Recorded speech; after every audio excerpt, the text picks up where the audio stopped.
Today I'm going to talk about Malaysia. Have you actually seen this commercial before? Yes. No, I have. Not the Americans. Haven't the Americans seen it? Norwegians? Well, actually there's a reason why they say Malaysia is in Asia, because it's actually a crossroads of various different cultures from all over Asia. The Malay archipelago, the Indian civilization, and the Chinese people all live together in Malaysia in peaceful harmony. And that's why you have a lot of cultures, the food, the institutions, the people all have this wide variety of cultures.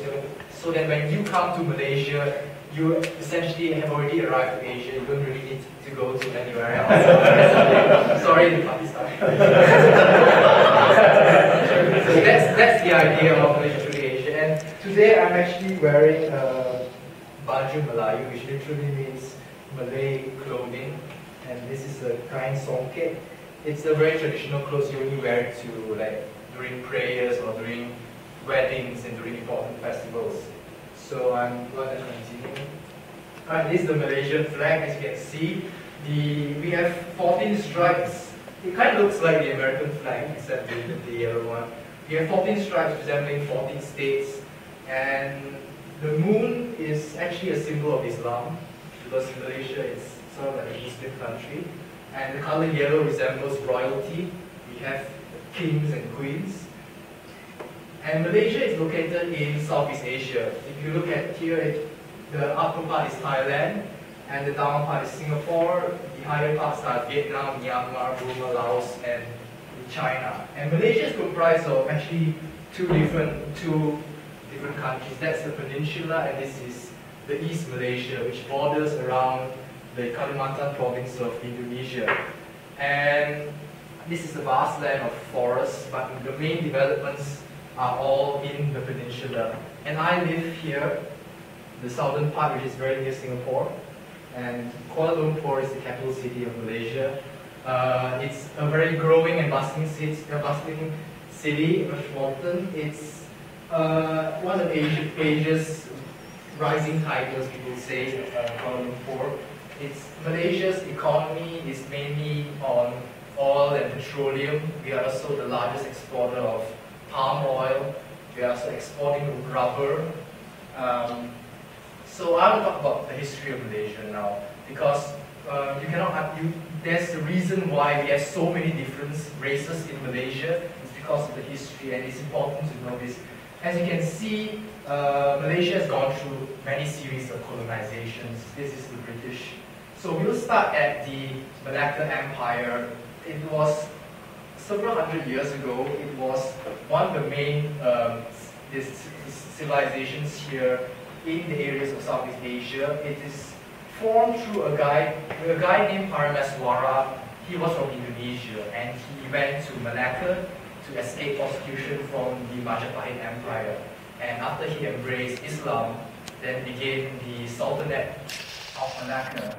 And Malacca was a real growing economic power at that time, because when you see the map of Malaysia, it's actually a link between China and India before the Silk Road. So merchant ships, when they want to go from China to India, they would stop in the port of Malacca to trade, to stay there for a while to repair their ships, and because of these Chinese and Indian merchant ships, you get to experience this kind of society where so many different races actually mix together. They become friends. They are not merely trading partners.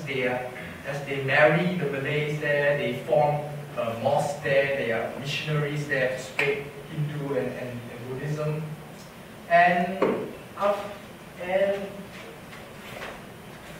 even China recognized Malacca as a very big political power at that time. Hamilton actually came to Malacca, and several Malaccan kings actually married Chinese princesses to form this kind of diplomatic relationships. And now this is a typical view of the chambers of the Sultan. The Sultan is sitting there, and these are all the so-called ministers there. And then during 1511, the Portuguese came because of the gold, gospel, and glory. That's the term that they used to come here. So they were envious of Malacca as a very huge trading port. That's why they came here in Bay, and they controlled the port of Malacca and sort of took away much of the resources away from Malacca and controlled that. And this is the remnants of the Portuguese that still, it's at Malacca, it still stands today. It's a fort. And then the Dutch actually came here and conquered back Malacca from the Portuguese. And they spreaded Christianity, so as you can see from these buildings. They actually established many buildings that are red in color. I don't know why. That's the Dutch kind of buildings and institutions, but that's the way. We have many this kind of red buildings in Malacca. And after the Dutch, there was this Anglo-Dutch treaty where the Dutch and British essentially traded colonial nations among each other, and Malacca, essentially the entire peninsula of Malaya, went to the British. And the British are actually the ones that established many institutions and actually formed governments in Peninsular Malaysia, because the Portuguese and the Dutch were merely interested in the economic sense and also spreading the Christian religion. But the British were looking at the long term. They established governments here. As you can see, this is a building that still stands here today. And they built many schools. That's St. Francis School. It's actually my school here. It's High School Moore. It's actually built by the British. And the British actually left a very long legacy here in Malaysia. They built railroads. And the reason why I, as a Chinese, of Chinese ancestry, is in Malaysia is because the British brought in Chinese immigrants from China and to work in their tin mines, because Malaya was has a very big tin industry at that time. And the reason Indians are in Malaya at that time also is because the British brought them in to tap rubber. Rubber was also a very big industry at that time. And as we stayed there, we built families there, and we stayed there for quite some time. And today I'm the Chinese still in Malaysia. But the British occupation was sort of halted by Japanese occupation in World War II. As you can see, that the ships were bombed kind of like Pearl Harbor style. And the Japanese actually used bicycles. It may seem funny, but because when bicycles, they can move very, very fast during bicycles, because at that time, tanks were not fast, and when you move by foot, it's not as fast as bicycles.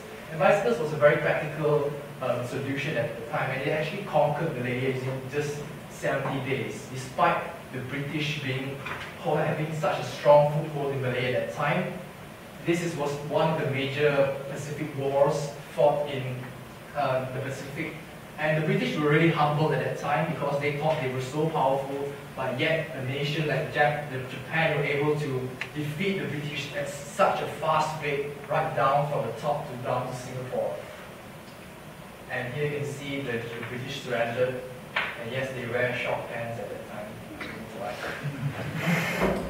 But after the United States dropped the atom bomb at Nagasaki and Hiroshima, the Japanese immediately surrendered to the British instead, and we were moving back to its British powers.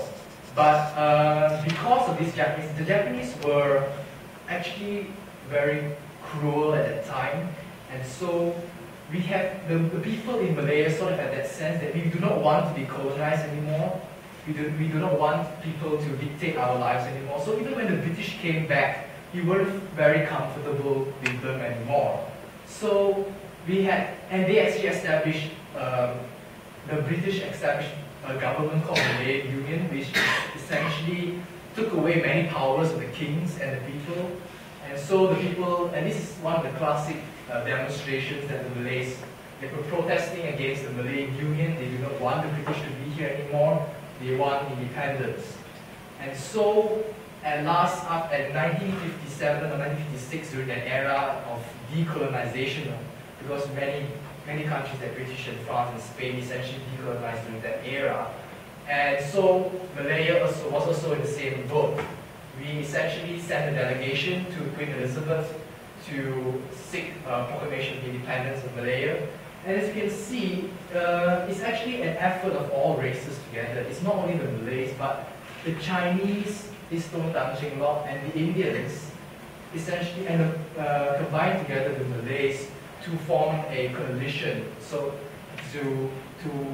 and this coalition called the National Front, which is still in power today, essentially it actually gained victory during the first national elections. And because Queen Elizabeth saw that there's so much stability, because the different races are able to work together, that's the main reason why she was willing to give independence to Malaya at that time. And so we gained independence in 1957.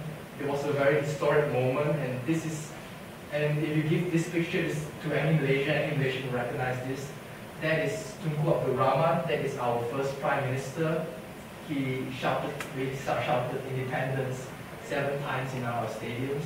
And you can see that are the British generals, the last remaining British Governor Generals in Malaya. And we have Malaysia today. And the next one I'm going to talk about is race, religion, and royalty, the 3 R's, which are very important in Malaysian life, but sometimes it can get very political because politicians tend to make a big fuss about all these 3 things. But I essentially want to talk about the good side of it. So, firstly, about race. What races do we have in Malaysia? It's essentially the biggest component is the Malays. You can see they are very kind and caring people. They are if you meet them, you can know that they are very friendly people. I'm not a Malay, but if you go to Malaysia, you will understand. And this is sort of like a Malay wedding ceremony. You can see their clothes is almost the same like mine. And that is called the Kuda Kepang, which is a sort of dance in the southern part of Malaysia. They use kind of placards of horses to dance. And that is a Malay house. You realize that it's elevated because during that time there are a lot of floods, so they build the houses at higher levels so they don't essentially get affected by flood. So the next biggest race is the Chinese, which is me. And as you can see, we have very much different culture from the Malays.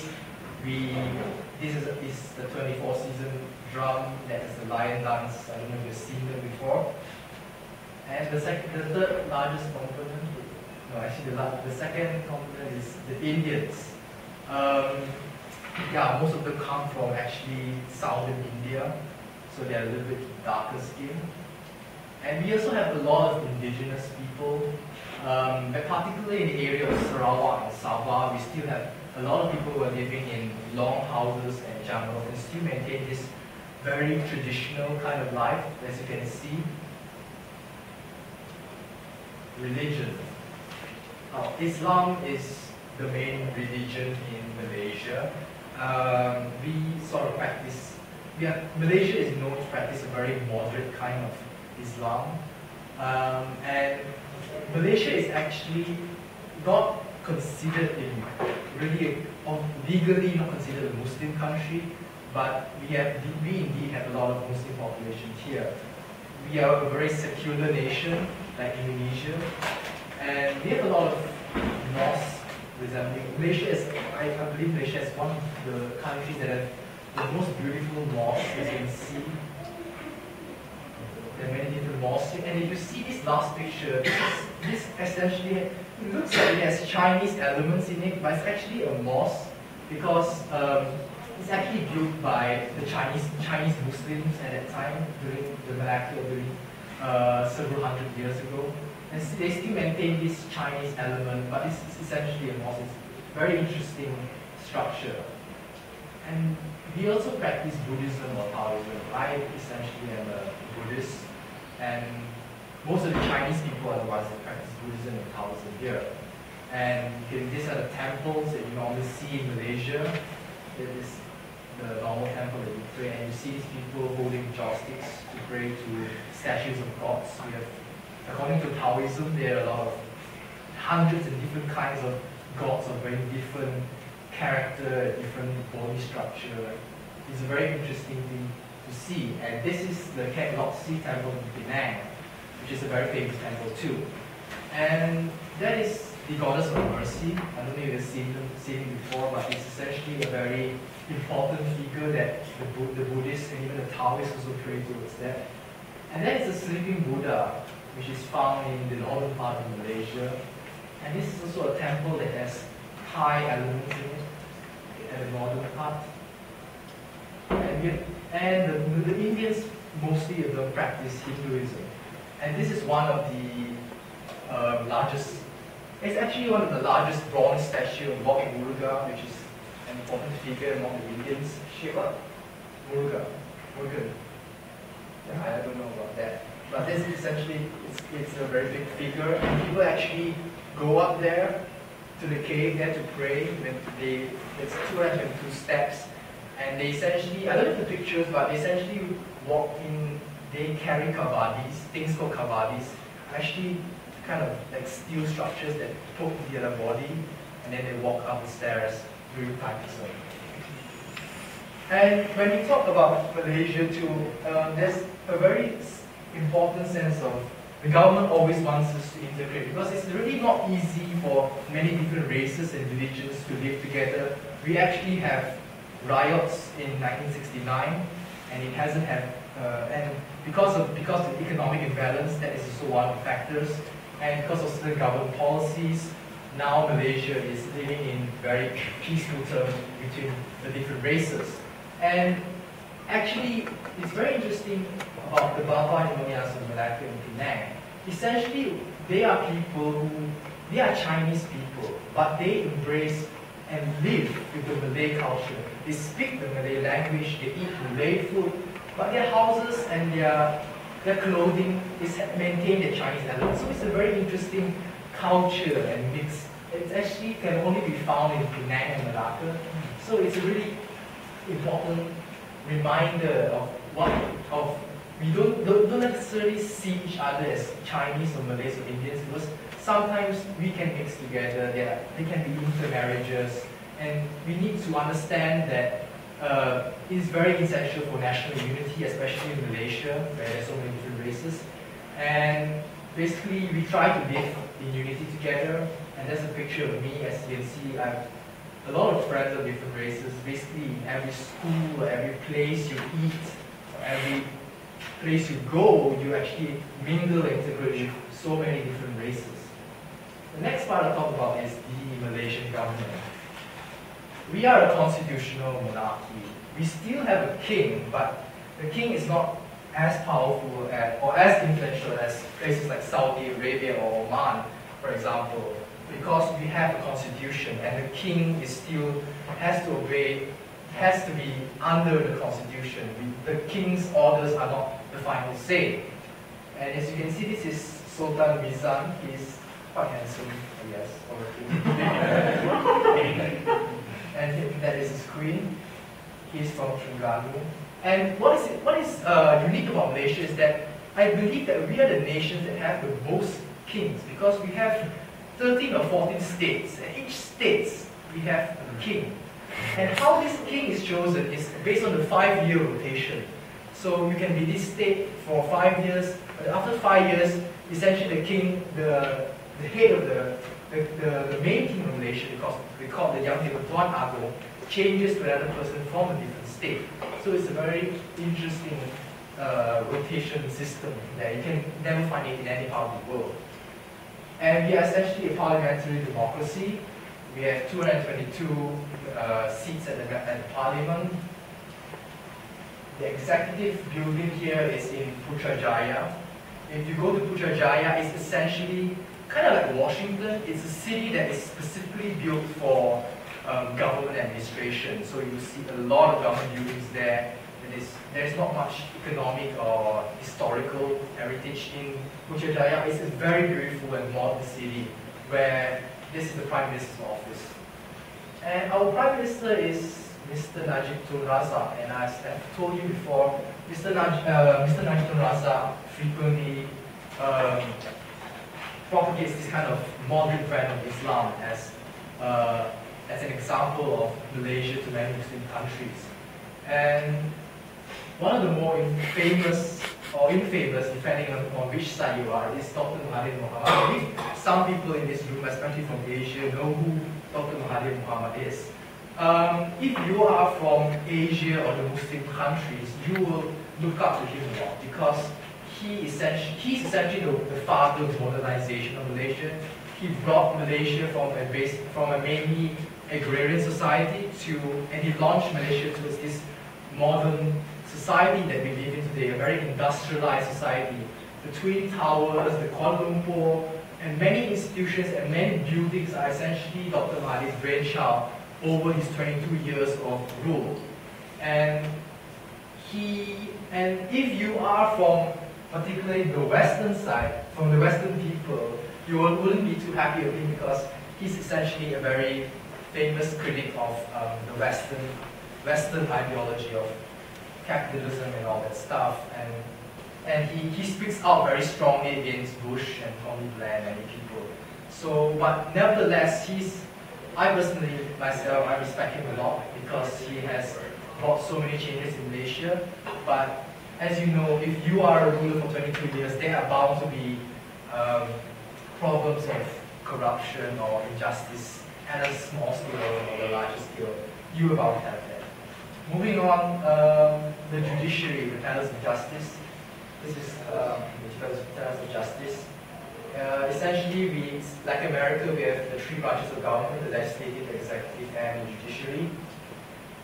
Okay, now moving on to sports. Malaysia's soccer team wasn't that good in the previous years, but they recently won the Southeast Asian Games gold medal. So. And they beat Indonesia, and Indonesia actually we have a very big rivalry between Indonesia and Malaysia. And we are also Malaysians also like badminton a lot. And sepak takraw, this is a very interesting sport. You look at the height that he jumps, you wonder how he can do that, but it's essentially a sport using legs to balance the ball. And this is actually silat. It's a very traditional Malay martial art.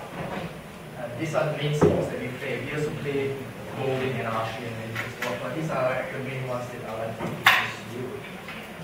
And so famous Malaysian icons. This is Lee Chong Wei, he's the world #1 in badminton.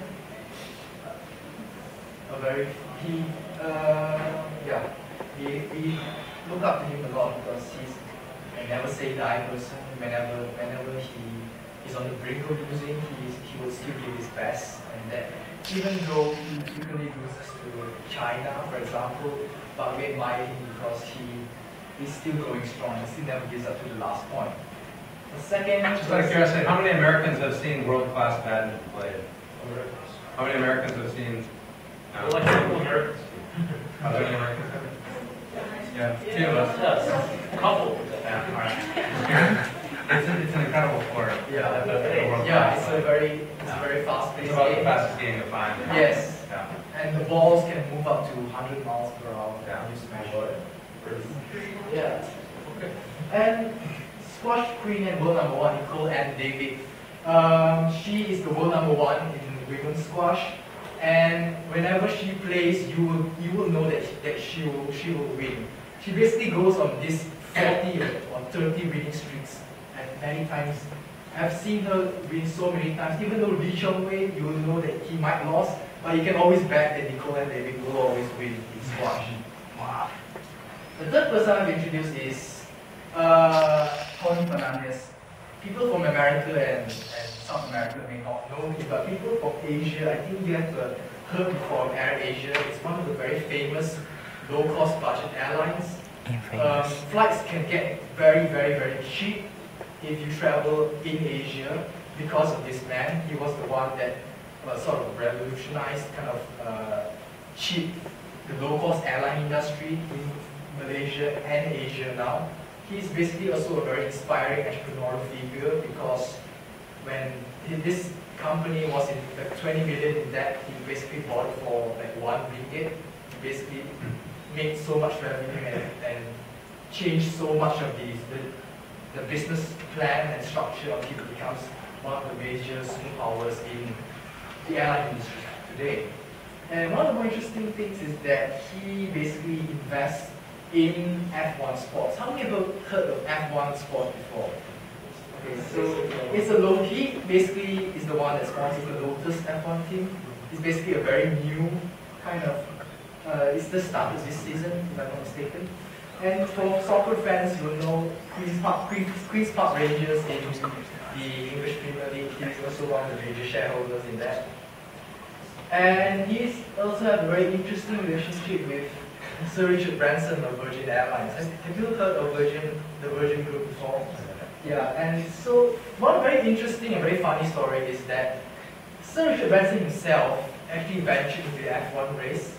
He had his own brand and car, the Virgin Group car, and you know Tony Fernandez also has one. And they basically entered the season at the same time. So they had a bet.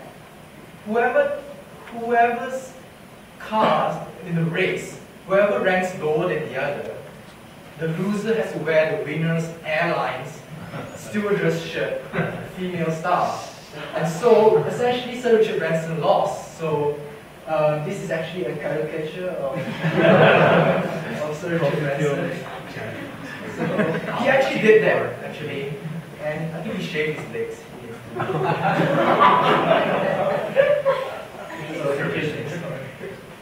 And who knows Jimmy Choo's shoes? Jimmy Choo is a Malaysian. He found it's also a very inspiring story. A Malaysian kid who was literally broke, and he went to England and he started his business of shoemaking, and he's now the famous shoemaker Jimmy Choo that we know today, worn by many superstars. And speaking of superstars, we have our own Hollywood star too, Michelle Yeoh. I don't know if you know her. No. Yeah, Michelle Yeoh. Sure. So she acts in Tomorrow Never Dies, Memoirs of a Geisha, and in many Hong Kong movies like Crouching Tiger and Hidden Dragon. Okay, so Malaysian food. So when I come to the United States, naturally I miss my food a lot, especially Asian food. And if you ever do have a chance to come to Malaysia, you really have to try the food.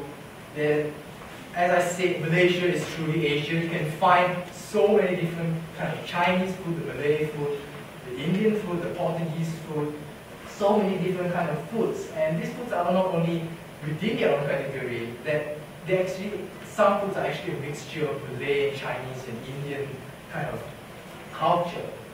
And so this is basically one of my favorite foods. It's called nasi lemak. It's basically literally translated I like that. fat rice. As you can see by the amount of fat in there.